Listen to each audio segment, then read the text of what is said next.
Hello and welcome. We are now ready to begin today's webinar, Level Up Using Personal Leadership Plans to Advance at Work.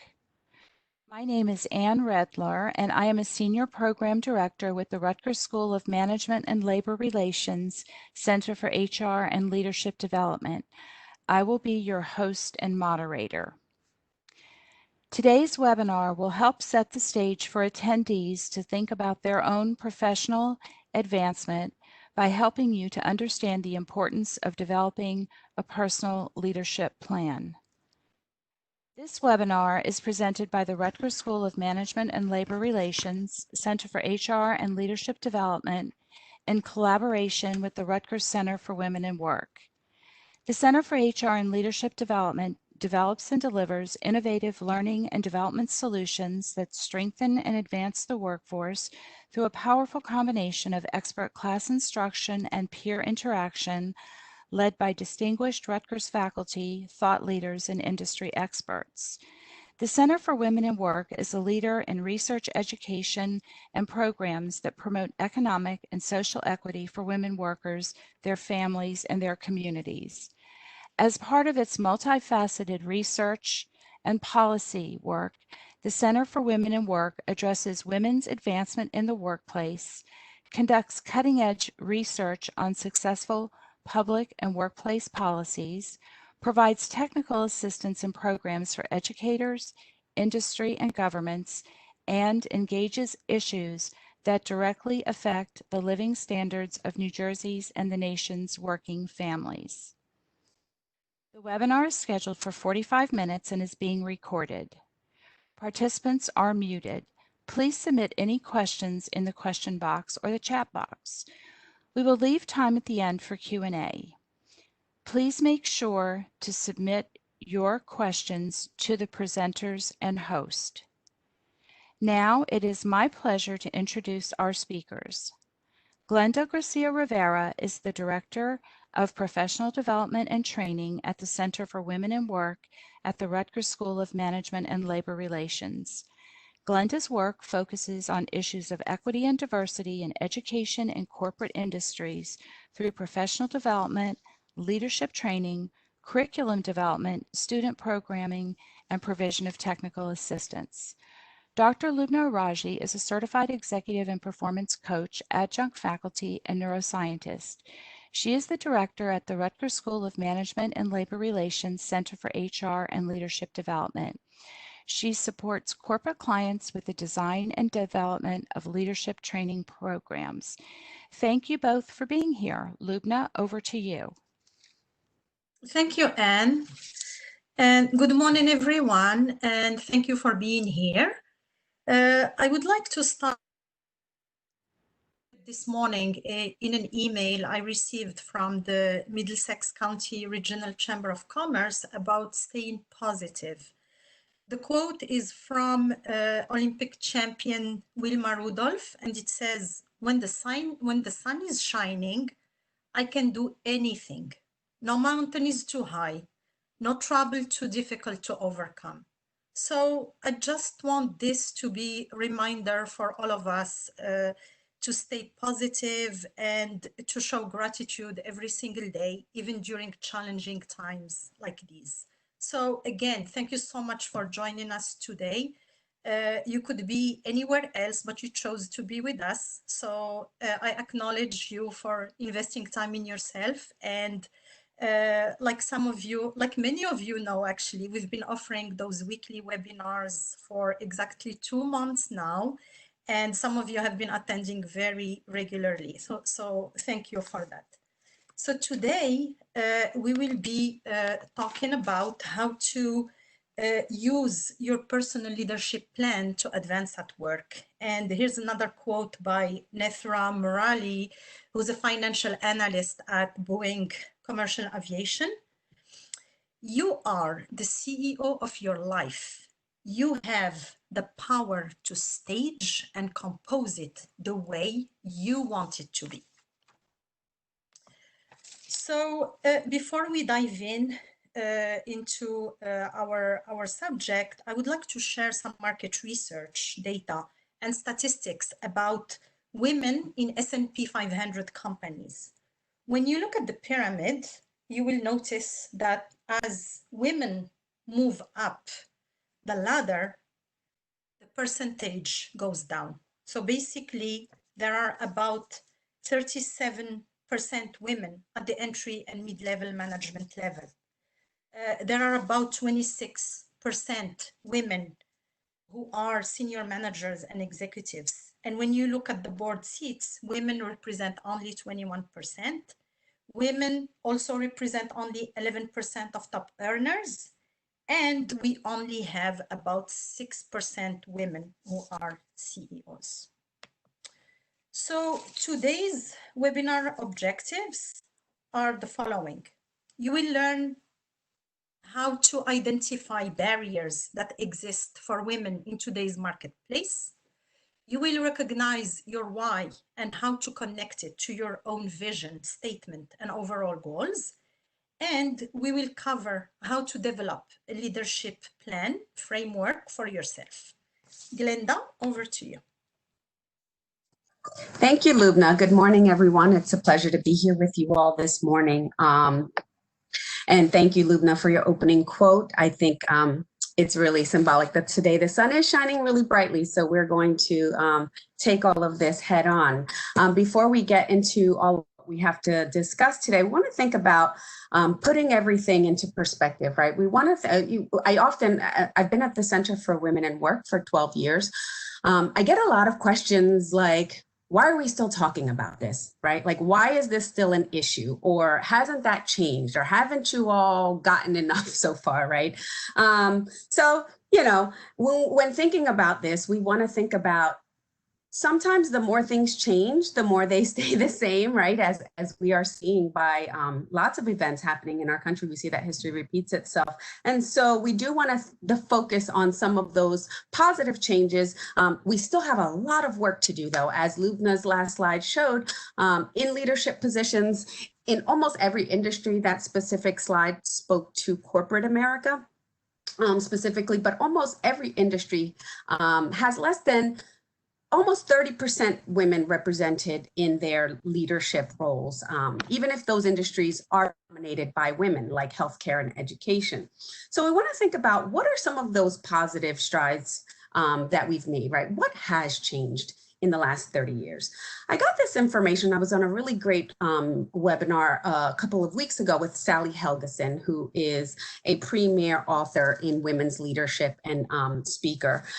So there are three things that she really talked about that have changed. So the first one of those is confidence, right? Really thinking about how far we've come in the growing belief, not just for women themselves, but for people who champion women's leadership, right? Is that growing belief and knowledge that the world can really benefit from women's leadership, right? That this means good things for our companies, for women's families, for our communities, and for our world, right? And so really growing confidence in that. The next one is solidarity. What we've seen and what she talked about is her personally, right, in her own journey, she's seen a lot more unity among women, particularly in the last few years. And we've seen that the Me Too movement has really been a great catalyst for that. And the last one is recognition that we cannot do it alone, right? We know that women are not going to be able to move the needle if they're doing this work on their own, right? There's an importance and a focus on coaching, mentoring, and sponsoring, right? And we're recognizing that there are other ways to enlist the help of others to help, to forward and to advance this work of women's leadership. Okay, we can go to the next slide. And then we want to think about the barriers. And I'm not going to spend too much time on this. And the programs that we'll talk about later are programs that are designed to help us go into detail and into more depth about these barriers. So I'm only going to cover these very quickly in the interest of time, sort of give you a little bit of a teaser, if you will, right? So when we're thinking about understanding the barriers, I use a lot of the work from Sean Andrews in her book, The Power of Perception, right? So we break those down into four major categories, or she does, right? The first one is institutional mindsets and attitudes, right? And so this refers to really those attitudes and behaviors that rely heavily on the culture of a particular company or an institution or societal attitudes, right? And that's where we start thinking about factors such as unconscious bias, stereotypes that exist for particular groups of people, microaggressions in the workplace, and the like, right? So really thinking about those things that affect us institutionally. The individual mindsets and attitudes, right, are some of those thoughts and behaviors that we ourselves may have that hold us back. And here we really want to think about some of those factors and phenomena like imposter syndrome, right? This quote unquote confidence gap that exists that is probably shrinking now, as we heard from Sally Helgeson in the slide before. Risk aversion among women, right? Some of those risk averse attitudes and socialized behaviors that we internalize that keep us from really understanding how to better negotiate and advocate for ourselves. So that refers to some of those individual factors.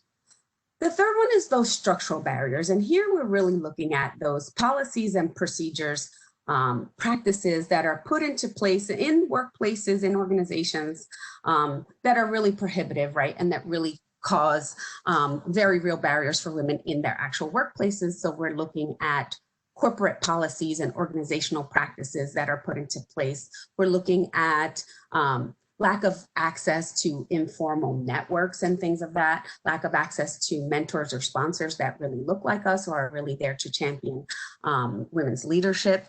So those are some of those structural barriers that we want to think about. The last one is lifestyle choices. And as you see, I like to put choices into parentheses.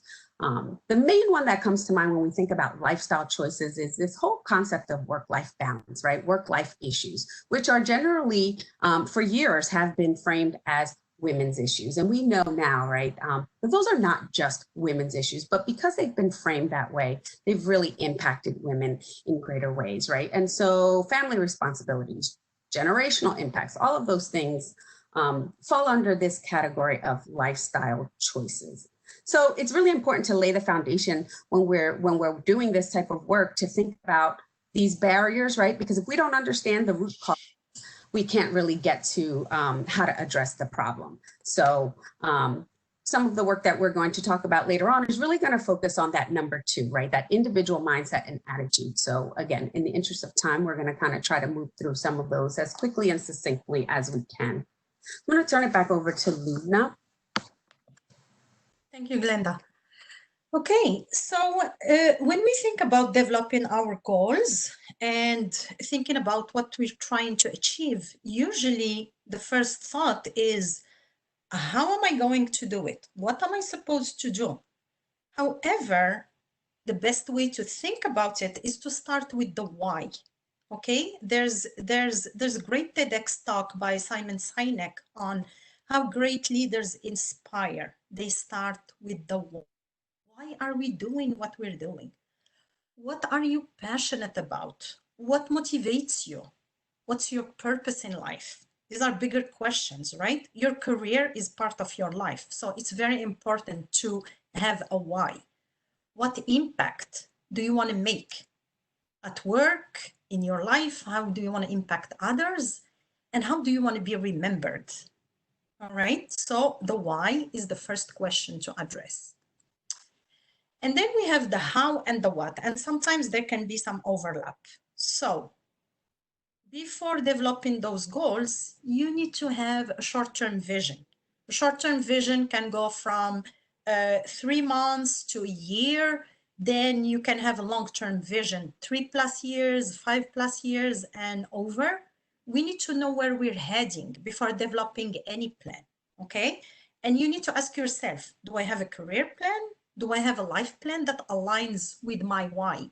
Because when you answer those questions, everything comes together very easily. And when you know where you're heading, you need to ask yourself, do I have a plan? Do I have a roadmap? What does my plan look like? And once I have my plan, how am I supposed to execute it? What am I supposed to do? So in terms of having a roadmap, before developing that roadmap, you need to gain clarity about where you're heading. Then you're going to create this plan, this roadmap. It's what you can call a strategic plan, a leadership plan. And once you have it, you start executing. You execute your plan. And along the execution, you have to track progress. You have all those goals. You have to track progress on how you're doing on those goals. And the best way to achieve them is also to have somebody to hold you accountable. It's very, very important. What are the benefits of having a roadmap?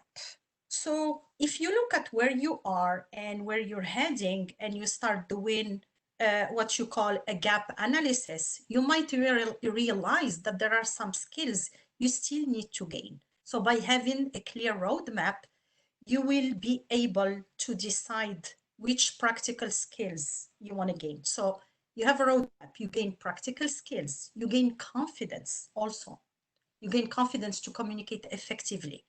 You understand how to position yourself effectively during a career transition and also within your organization. You learn how to make an impact.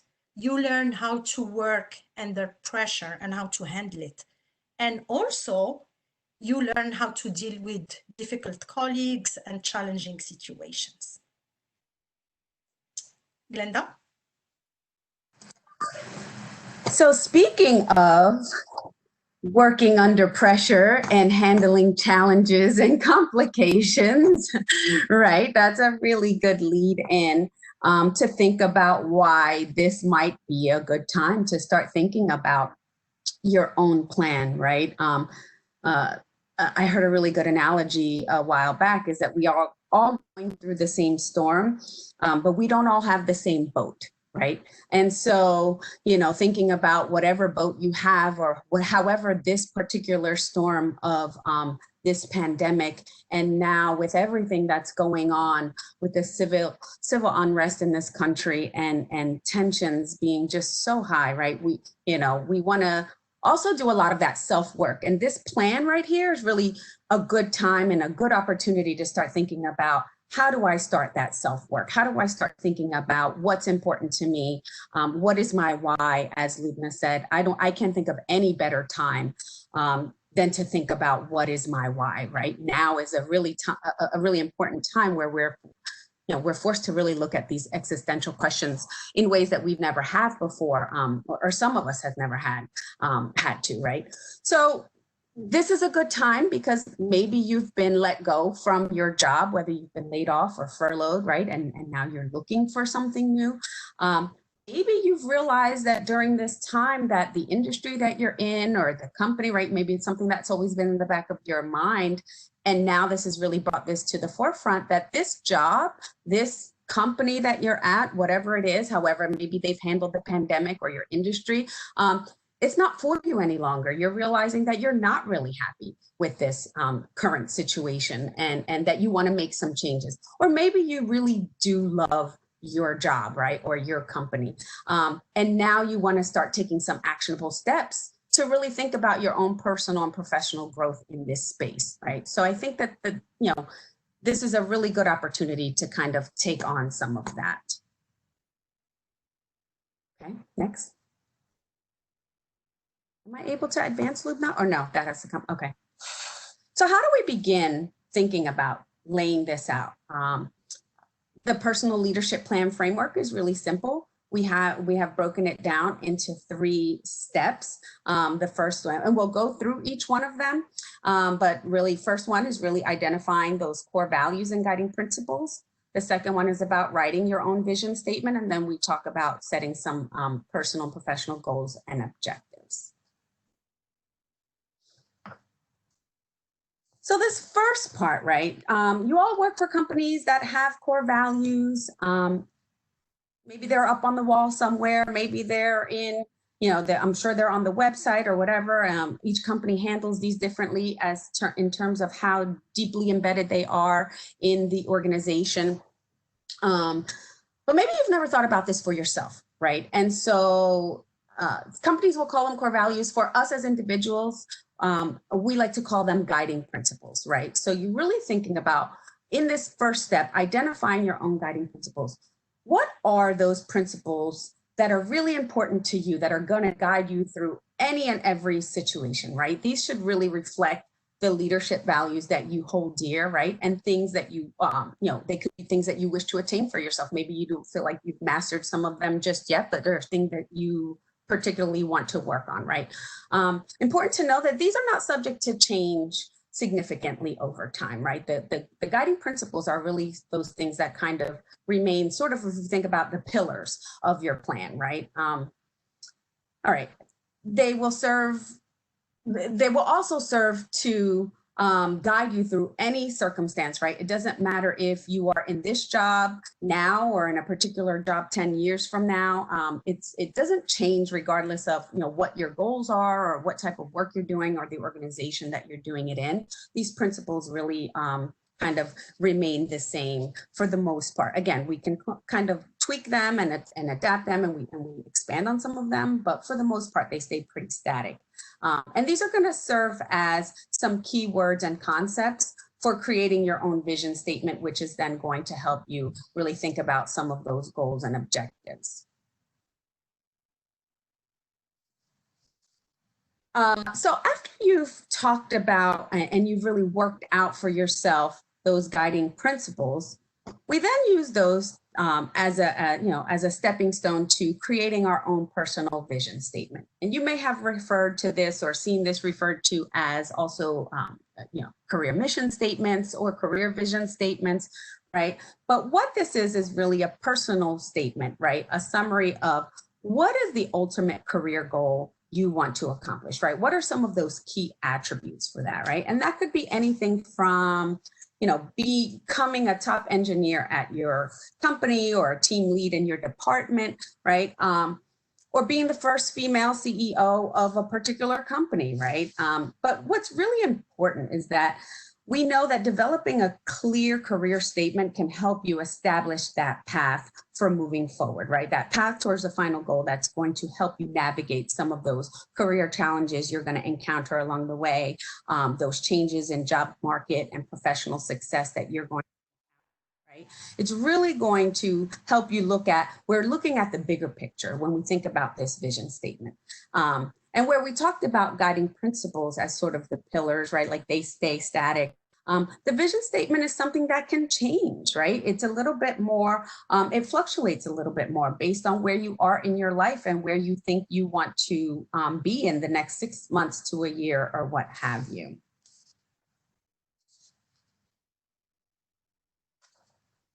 So how do you go about creating, right, or crafting your own personal vision statement? So here are some really good parameters for creating your vision statement. First of all, it should be something short. It should be something that though you may not be repeating it necessarily the same way you would an elevator speech, but it's sort of the same thought process that goes into it, right? It should be something concise, no more than 3 sentences, something that's easy for you to memorize. Think about it as your own personal mantra, right? Like your affirmation for where you want to be, where you want to see yourself in the future. And in that sense, it should always be inspirational, right? And really look to the future with a positive lens. And in this instance, visualization is really going to be helpful for you in crafting your own vision statement, right? You want to think about where, you visualize, where do you see yourself in 5 years from now? Imagine that you are in the position of your dreams, right? What is the work that you're doing? What industry are you in, right? Like, who are the people that are involved, and how are your capabilities as a leader really being utilized? The really key question that I tell people to think about when crafting their own vision statement is, what is the impact you would like to have, and how would you like to be perceived, right? That's one of the key questions. And so going back to Lubna's point about what is your why, right? Here is where it really comes into play. And just keep imagining yourself in those instances. Other questions are like, how can you sum up your own vision as a leader? what are some of the things that you ultimately want to achieve? Who do you want to be, right? And what do you want to do? And that sounds really basic, but some of us have never really taken the time out to write these things down. And that's the important part about this leadership plan, is that it is an accountability tool for yourself, right? And it is really giving a map, as Lubna was talking about, to think about how to go about thinking about some of these things, but also writing them out and acting on them. Okay, next. So after you've done those first two steps, right? We've thought about what our guiding principles are. We've thought about what our vision statement, what we want that to look like, right? Then we look to setting some of those goals and objectives. Really important, and I'm sure I'm not going to go over what SMART goals are. I'm sure that all of you are familiar, maybe at varying levels, with what SMART goals are, but I can't stress enough how important it is to follow this framework, right? Because I've worked with lots of individuals and institutions, particularly when we're thinking about the time-based approach or how realistic or achievable certain things are. I think that people tend to overshoot sometimes and don't really realize that. So when you're setting those goals and objectives, please try to, follow the SMART goal framework and thinking about these things. Measurable. A lot of people fall into a trap when they start thinking about how they're able to measure those goals. So those things are really important when you're setting those goals, and more importantly, the objectives that are going to help you achieve those goals. Okay, next.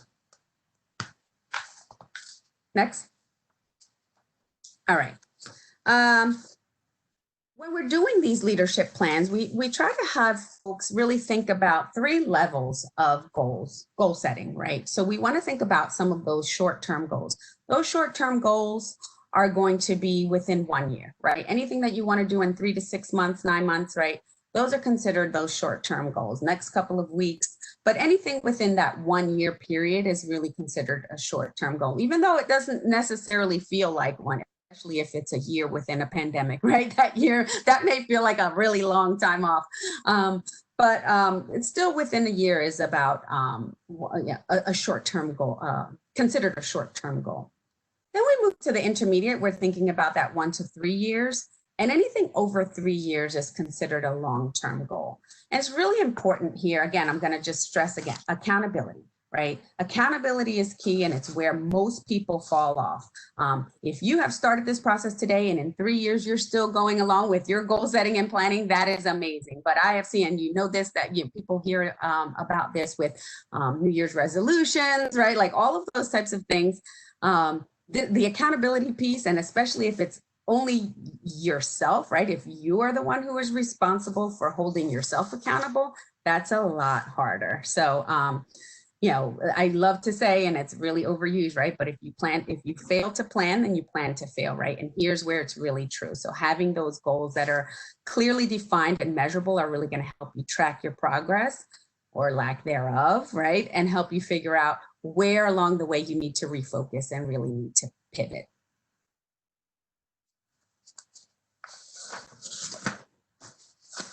So once you've thought about all of that, right? What now? How can we help you in this process? And so we're going to talk to you about some programming, specifically some of the programming that the Center for Women collaborates with the Center for HR and Leadership Development on with regards to women's leadership, right? So the first of those is the particular program that we were focusing on today. This planning is a part of the program that we call Level Up, right? Which is a leadership development program for early career women. You can go next slide. So Level Up is a program that was started several years ago. Some of the research that the Center for Women in Work had done saw that there were lots of programs out there that existed for senior level women, right? Which is great because as we saw earlier on, there are not enough women in those areas. And so having senior leadership program is an excellent way to help those women create a network. But what we saw was there was not a whole lot of planning. There was not a whole lot of programming in our area specifically, right? In the New Jersey region, that we saw there was not a whole lot of programming for those in the pipeline or for those who were wishing to get into the pipeline, right? How do we prepare those leaders, right? How do we get people to start thinking about what we want women's leadership or leadership in general to look like for the future? So that's how the Level Up program really came about several years ago. And in a little bit, Ann Redler is going to talk to you a little bit more about the different models and how those are delivered and some of our clientele. But here's some of the overview of the program topics that we are currently covering. We will expand in this program on the issue of women, work, and leadership, really looking at that, really looking at those barriers, right, and how to mitigate some of those barriers. And that's really the crux of the program, is to think about what are the barriers there that exist, talk about all of the research. Okay, that's great. Now what can we do about it, right? How do I put my leadership hat on, even if I'm not in a position of leadership necessarily, right? Because what we also know is that leadership is a decision, not a position, right? You can enact change. You have agency right where you are, right? And so really thinking about that in terms of, again, putting my leadership hat on, and how do I then enact change when and if I get into a leadership position or from where I'm sitting right now. We talk about things like personal branding and networking. Last year, we incorporated negotiation skills, which is really incredibly important and really popular for the women who have been a part of that workshop. Workplace diversity and inclusion, which, as we know, is always important, an evergreen topic, right? But now even more important, right? How do we build inclusive and affirming workspaces? How do we talk about things like bias and microaggressions in the workplace and how those impact folks over time? Work and life, right? Addressing balance as a leader. I talked about that before. And social networks for career advancement. So lots of great topics that not only apply to women, but are things that have adversely affected women over time. And you see that what I didn't include here was that we have a capstone leadership panel at the end of each of these programs where we have women's leader from whatever companies, right? If we're working with a particular company, we will have women in top leadership from those companies come and talk to the cohort of women about their own leadership journeys, right? Some pearls of wisdom, if you will, lessons learned to help the women understand how they got where they were and what were some of the key steps and people who helped them along the way. That program will be taking place in fall of 2020, and we'll have some information about where to go on the website to find out more information about that program. But if you're interested, again, Anne will talk a little bit more about that, and then there will be some information on the website. Okay, so the other program that we developed 2 years ago, or maybe it was just last year. I feel like time is really just sort of in a vacuum now. Like, I don't really know what day it is. Like, it's Tuesday, no, it's Wednesday, right? So, so change makers, right? We had this came out of a specific request from a company who really wanted to make some changes for their mid-level executive women, right? They really wanted to think about how do we help advance them? My first comment to them was, well, the women are not the problem, right? So there are things that are happening in the organization, in our society, in all of our organizations and society, right? That are really, that are really contributing to this issue. And so this program takes a much different approach. This program takes a much more institutional and company-wide approach to thinking about some of those barriers, whereas when we're thinking about early career women, that's a more personalized approach. We talk about using a gap analysis. Well, we walk the women in the cohort through using a gap analysis to address some of the workplace barriers. We really address the issue of advancing change agency and transformational leadership. Assessing workplace culture is really key in this type of program. And then really thinking about how women as a cohort can lead that strategic change through some intelligent influence and other factors there. So that also, we have more information about that on our website. And I think that this is where I'm going to turn it over to Anne. And Anne's going to tell you a little bit more about some of the companies that have engaged with us in this programming. Thanks, Glenda. So Glenda and I have actually been working together for about almost 5 years now on designing, developing, and delivering women's leadership programs.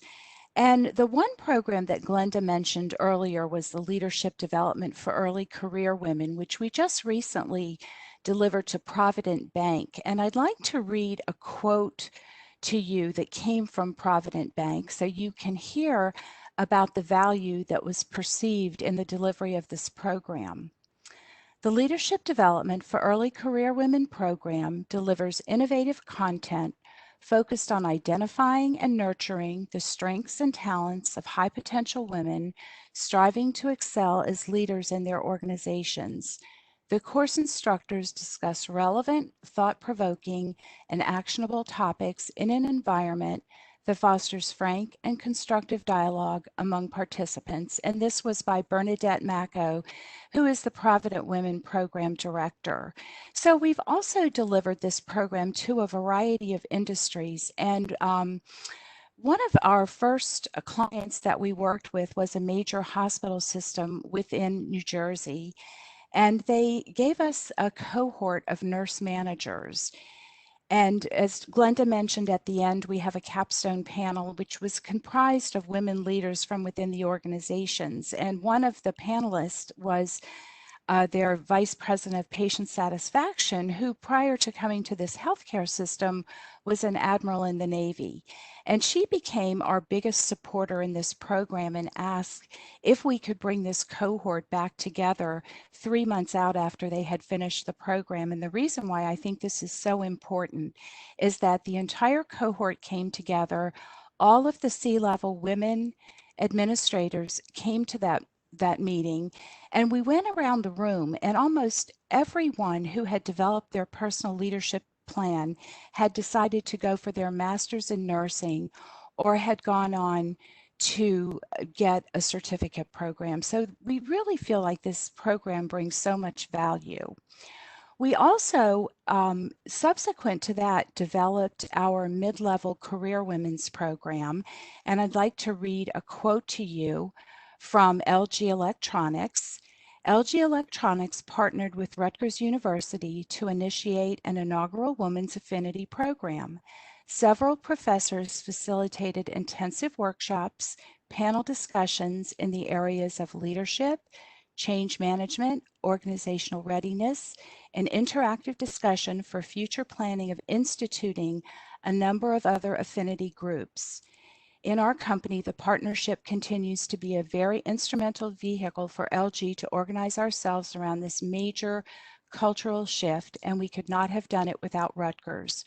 Our Women Affinity Forum members have been educated and empowered to a new level thanks to this great partnership. And that was from Teresa Oakley, who was Vice President of Human Resources and also a participant in the program. So maybe next slide, Lubna. We are offering, as Glenda mentioned, an open enrollment for leadership development of early career women in the fall, and we can do any custom women's programs you'd like as well.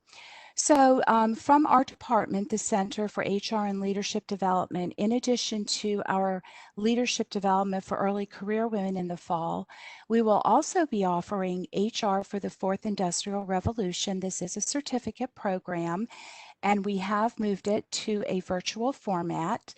You would receive 30 recertification credit hours for HRCI, 30 professional development credits for SHRM.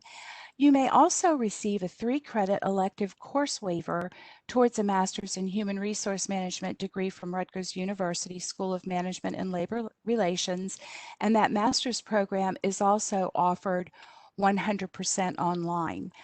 Some of the topics that we talk about are aligning business and HR strategy. We talk about artificial intelligence. We have a day on data analytics, a day on the future of work, and also on change management. This is beginning in September 2020. And we also, if I could have the next slide, are offering our Leaders Edge certificate program. This is also going to be offered in a virtual format, and you would receive 3 business recertification credits through HRCI. Our website is on the slide, so if any of you have any questions or want to learn more about the program, please check out our website. You can give me a call. My number is also listed on the website. I'm happy to answer any questions for you. So the next slide. So every Wednesday, the Center for HR and Leadership Development has what we call Webinar Wednesdays, and we offer webinars on current and relevant topics. Our next webinar coming up is on workplace safety and employee re-engagement. Shortly after that, we will have an HR panel with the chair of our HR department being the moderator and several of our professors being panelists, and they will talk about relevant and current issues in HR right now. We also have an online workshop, Jumpstarting Your Professional Network, which is taught by Dr. Jessica Method. So I think now we're ready for Q&A, and I do already have a couple of questions. So the first question that I received is, how do you combat ageism in the workplace?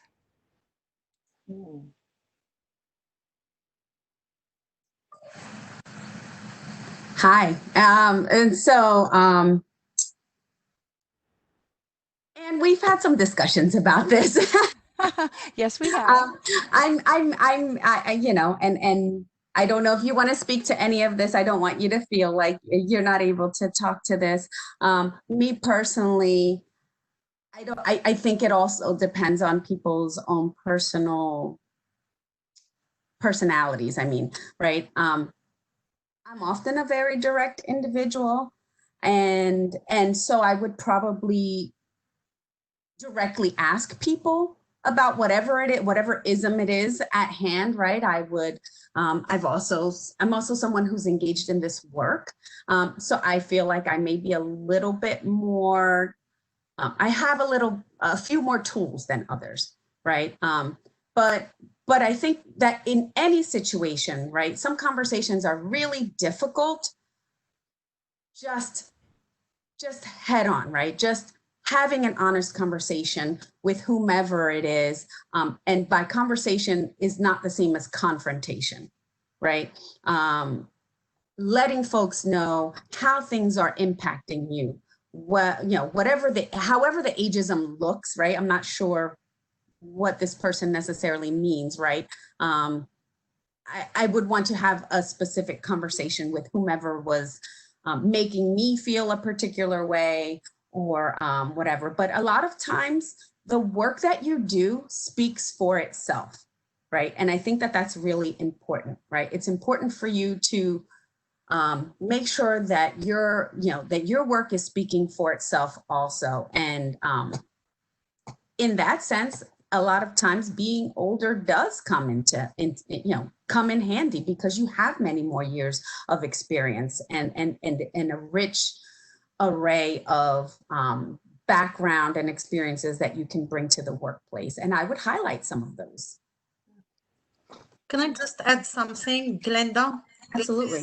This is totally true. And one thing I would add, I know that sometimes people have a lot of biases around this. And again, having a lot of confidence can support with that, right? If you're confident about what you're bringing to the table, you're confident about your skills, nobody can take that away from you. So I have another question, and Glenda, this is probably a good question for you. One of our participants asked if you could give an example of a vision statement. You're on mute. Sorry. I had one up and now I don't know. I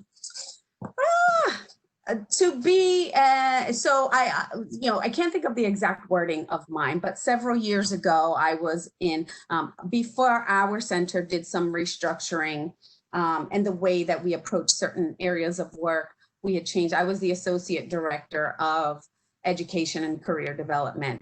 And it was my goal, right? I was hoping to get to a director level position, and to be doing a lot more work in the equity space, to be doing a lot more work with corporate industries, right? So I don't have mine personally in front of me, but it was to be, right? I thought about my guiding principles, which are diversity and inclusion, which are, you know, empowerment, right? Motivation, innovation, and some of those things. And so it was to be something like, to be an innovative and an inspiring director who is increasing leadership opportunities from the classroom to the boardroom, right? Because I wanted to think about where I was trying to make an impact. So I was working with students in the classroom, but I was also working with women in boardrooms, right? And so I'm really sorry that I don't have something more specific, but something to that effect, right? And thinking about where I wanted to be was a director. Who I wanted to be was someone who was innovative and inspiring and empowering of others, right? What I wanted to think about was leadership and equity, right? And so I kind of incorporated those. So we have a couple of other questions almost about the same topic, and a couple of people have entered into chat that they've asked for raises and they never got the raise, or there was in one instance where other people got the raise but they didn't get the raise. So there's been a couple of different questions around that topic. So I'm not sure. So the question, so is because that's a whole that's a negotiation workshop right there, right? So the question is, like, I guess, what to do if you don't get.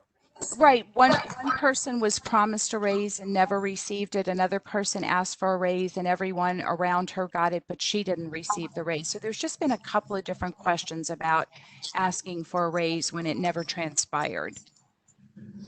I think industry and work environment are really important in this, right? But also documentation, persistence. When you think about asking for something that you know and can prove you deserve, I think it's important not to lay off, right? And so maybe you don't talk to your supervisor or manager every week about it, but in a couple of months, right? Bring it up again. But what's also important is to ask, okay, what can I be doing differently, right? So so I think it's important that folks understand what it is that their boss or or the boss's boss, right? Like what it is, what are the expectations for getting to the next level? If I say, hi, I'm an associate director making this much, I want to be at a director level making this much. Can you please walk me through what are the actionable steps that I need to engage in to be able to achieve this, right? And so I think it's important that you get, and if you remember, Anne, Sally Helgeson was really good about this when she did her talk, right? In terms of ask the leaders what they need. What do they want, right? So it's really important to get that buy-in first. Like, okay, I really want to make sure that this department, that this company is performing at max level, and I want to do my part so that I can get to the next level. What does that look like for you? So I need you to tell me, right? Like, give me a 90-day plan, or here's my 90-day plan. Can you give me some feedback? And do you think that this is going to help us get to where we need to be and help me personally get to where I want to be in terms of this is where I want to be salary-wise, this is where I want to be in a position. I think that's really important to get that buy-in from. Mm-hmm. Can I add something to that? Yeah. Yes, this is everything is very important to do. And I would add that preparation is really important. So along the lines of developing a plan, people need to know how to position themselves correctly. And they need to learn how to develop a value proposition. When you go talk to your boss, you need to have a very clear value proposition. And in this value proposition, you're including, like what Glenda mentioned, what am I bringing to the table? How am I going to support you? How can I support you as my boss? How can I support the organization? So you have to be prepared and you have to show confidence again, right? Yeah. Lubna, I'm so glad you brought that up. And I'm so, because that's exactly when we talk about these plans, right? Like there's your value proposition right there, right? Here's what you're bringing to the table, and here are some of the goals that you want to achieve, not only for yourself, but for the company. And so when Anne talked about that one particular healthcare group we talked about, when those women shared their visions, their leadership plans, some of their HR folks or some of their higher ups were there, and what they said was, "Oh my God, these women really align their own personal goals with what we want to do as a hospital, right? As a healthcare system." And they were really impressed by that. And so to the extent that you can tie in your own personal goals with what are some of those guiding principles, core values of the company or the department, that's really key because and so this gives you a really great roadmap, and something, you can take to your boss and say, "Hey, I did this interesting program, and we got to do these statements, and could you give me some feedback, right? And help me figure out how to take these next steps." Awesome. Thank you. So a lot of you are asking for a copy of the presentation. I put this in chat, but I just wanted to mention that a recording will be emailed to all of you within 24 hours. The content is actually proprietary to Rutgers, and as such, we're not going to be able to share the specific slides. However, we did have one person who wanted to see slide 15 again. Would we be able to share that slide again? Yes, of course. Of course, I'll do that right now. I believe, let me see, it was... Hold on.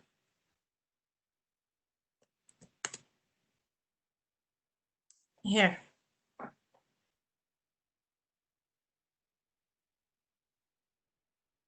I know they were writing down the steps. Can you see it? Can you see the slide? Yes, I can. Thank you. Yes. That's up. Yeah. I think that was for Corrine. I think Corrine Russell had asked for that. So there you go, Corrine. Okay. I think I saw a question on microaggressions. I was just, Belinda, right? I was like, I saw that one too. It's yours. This is my, here's my bucket, right? I've been doing work on microaggressions and micro messages for the better part of the last 10 years. And simply put, right, micro messages, there are different types of micro messages, right? And so micro messages are those small, subtle, semi-conscious messages that we're sending to people through our daily interactions, right? And those can be put into two buckets. The one is microaggressions that are ways in which we are sending messages that make people feel discouraged, excluded, devalued, right, in some way or another. And then micro affirmations is the flip side, right? Those messages that we're sending to people through our actions or our words to help them feel included and valued and encouraged, right, and affirmed. And so when we're thinking about microaggressions in the workplace, particularly for women, right, that may look like, so messages can be body language, they can be verbal, they can be omission, right? There's a whole kinds of elements and wrapped up, but a microaggression for women I will give is a really popular one that we've heard from a lot of people. As a matter of fact, it was just in a meeting a couple of weeks ago when we were still like before we got into virtual world, right? When we were still face to face with two from another department at Rutgers that we're partnering with, and one of them has a PhD, and yet she would be at these meetings with all of these men, and she would always be tasked with doing the minutes, right? So that's a microaggression, right? Asking her to order lunch, asking her to put together the minutes, things of that nature, right? The telling off-color jokes and about particular groups of people, right? Saying things like, man up, right? Like, stop being so sensitive, or certain things like that, those are some really good examples of verbal microaggressions that we've been, faced with in the sports world. I don't know if a lot of people have come across, you've heard like, "Oh, you hit like a girl," right? Things like that that are really making a person or a group of people feel devalued, right? And so if someone says to you, man up, that means women are not strong enough, right? That if you're manning up, you're supposed to be strong, right? You're supposed to be better than this, right? Because being a woman, right? Nobody says woman up, right? And so really thinking about that, you hit like a girl is a good example of one that people have been taking back, right? Like my daughter plays softball and there's t-shirts that say, you wish you hit like a girl, right? Or I hit like a girl, right? And so you know, those are microaggressions. I hope that helped, Suzanne. I saw that was your question, and hopefully that clarified. There's a lot of stuff out there, so if you want to learn more about it, just Google microaggressions, and you'll come up with a million different things. But yeah, so. Do we have any other questions, Anne? I didn't see any.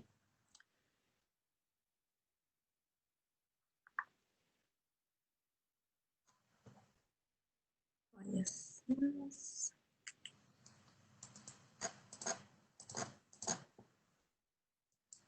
So I saw that someone who asked the question about, and I'm not sure if she sent this to me only, I think it was because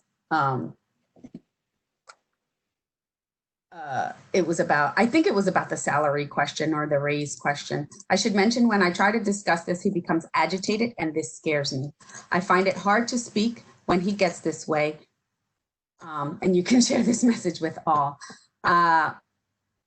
If someone feels, if you feel your safety is at risk, not just physical safety, right, but your emotional and mental safety also and well-being, I think it's important that you then at that point engage another person, whether it's someone from HR, whether it's you know, that boss's counterpart, right? Maybe another director level or manager level person whom you feel comfortable with.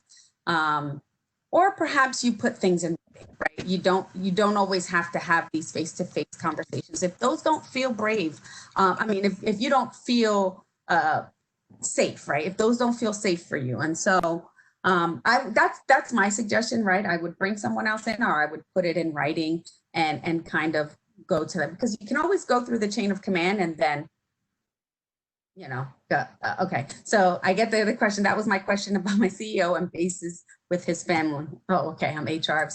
You are HR. I've spoken to the CFO. Yeah. Okay. Michelle, maybe we need to talk offline. We're going to share our email offline.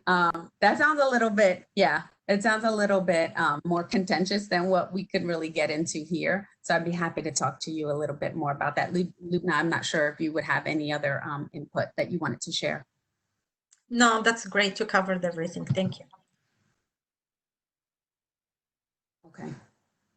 I don't see any more questions. Anne, do you see any more? She's on mute.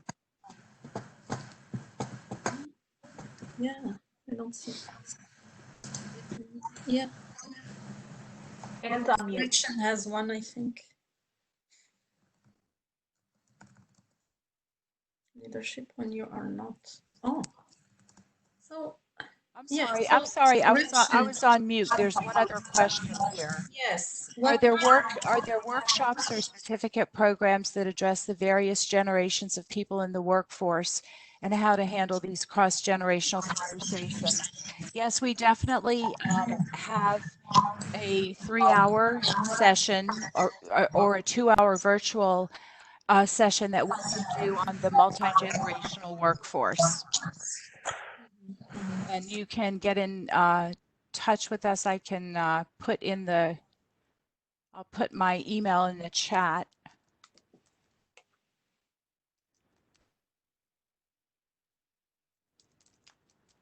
I put my email in the chat, and if you'd like to reach out to me, I can give you more information on a workshop we could do on the multi-generational workforce. I don't see any other questions. Yes, there's a question from Gretchen.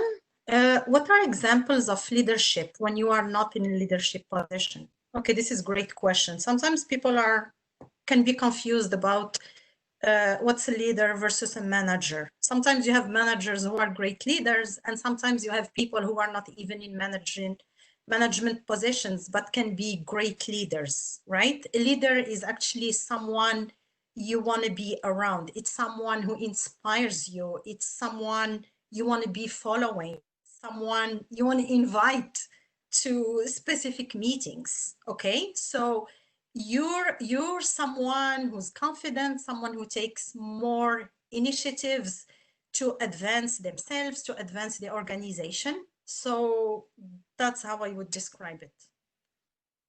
I would also add building relationships, which is not something we talked about here, right? But relationships as currency in the workplace are incredibly important.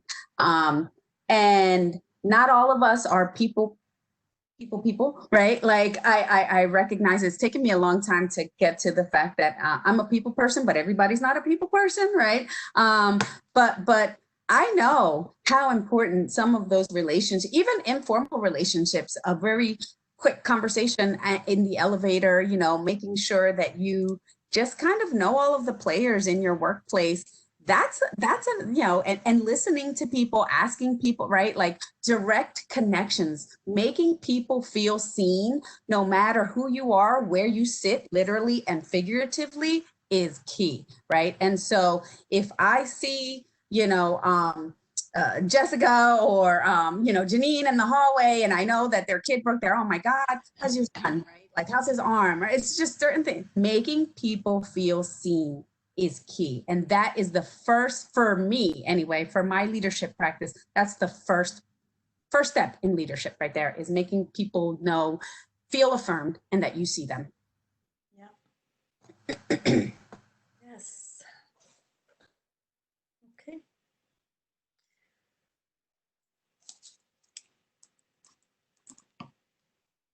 Okay. Okay, so I think we don't have any more questions. Do you want to take over, Anne? Do you have more slides? No. Okay. So that concludes our webinar for today. We hope you enjoyed our presentation, and we hope to see you again in our Leadership Development for Early Career Women in the fall. Check us out on our website, rutgers.smlr.rutgers.edu. We hope to see you in the fall. Thanks everybody for joining. Real quick, Anne, I also put I was trying to put my email in. Oh, hold on. I'm going to share. Yeah, I was like, I'm trying to put our emails in the chat. But yeah, there are, you know, our emails.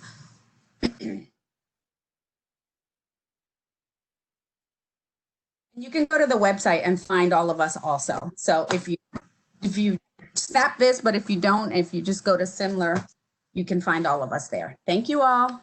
Thank you. Have a good day. Bye-bye.